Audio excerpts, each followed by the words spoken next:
Loneliness क्या होता है और ये हमारी बॉडी पर किस तरीके से इफ़ेक्ट करता है, इस वीडियो में हम बात करेंगे।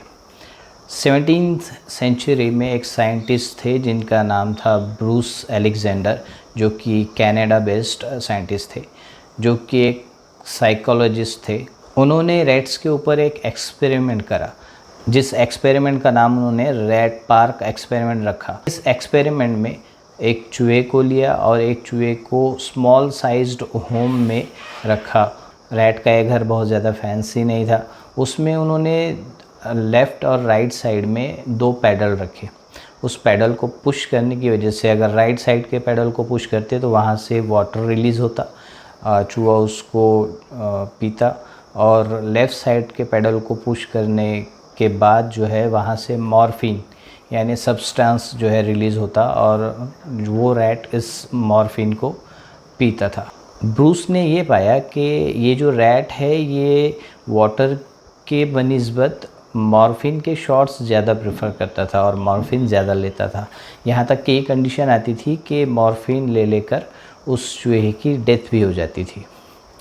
फिर इस एक्सपेरिमेंट के फ्लिप साइड पर ब्रूस अलेक्जेंडर ने ये किया कि बहुत ज़्यादा फैंसी किस्म के घर बनाए चूहे के लिए, और इसके अलावा वहाँ पर जो है इंटरैक्टिव गेम्स और कलरफुल एनवायरनमेंट रखा। यहाँ तक कि उस चूहे के साथ दूसरे चूहे भी रखे ताकि वो फ्रेंडशिप कर सके और ताकि वो मैटिंग कर सके। उन्होंने वहाँ पर भी राइट साइड में वाटर का पैडल रखा और लेफ़्ट साइड में मॉर्फिन का पैडल रखा।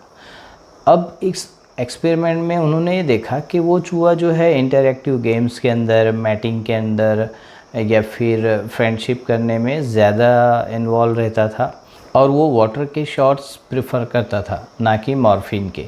इस रैट पार्क एक्सपेरिमेंट से ब्रूस अलेक्जेंडर को ये समझ में आया कि अगर हम चूहे को कंपनी दें और उसको दूसरी चीज़ों में इन्वॉल्व कर सके तो ये जो सब्सटेंस एब्यूज़ होता है इस पर हम काबू पा सकते हैं। इसी एक्सपेरिमेंट से ये चीज़ समझ में आई कि ह्यूमन बीइंग भी साइकोलॉजिकली, बायोलॉजिकली, सोशली जो है अटैच होता है। अगर उसको लोनलीनेस हो तब वो सब्सटेंस एब्यूज़ हो जाता है, चाहे वो मॉर्फिन से हो या और भी किसी किस्म का एडिक्शन हो। वहीं पर उसको अगर कंपनी दी जाए तो वो इन चीज़ों से बच सकता है। ये एक्सपेरिमेंट हमें ये भी बताता है कि ये हमारे ऊपर है कि अगर हम किसी वजह से लोनलीनेस की कंडीशन में है तो हम किस चीज़ को एडेप्ट करें। या हम सब्सटेंस एब्यूज़ हो सकते हैं, एडिक्टिव हो सकते हैं, या हम किसी तरीके से ये लोनलीनेस को दूर करने के लिए अपनी कंपनी को वाइडर कर सकते हैं। हम हमारी फ्रेंडशिप को बढ़ा सकते हैं या फिर हमारे रिलेशनशिप्स को और मेंटेन करने की कोशिश कर सकते हैं।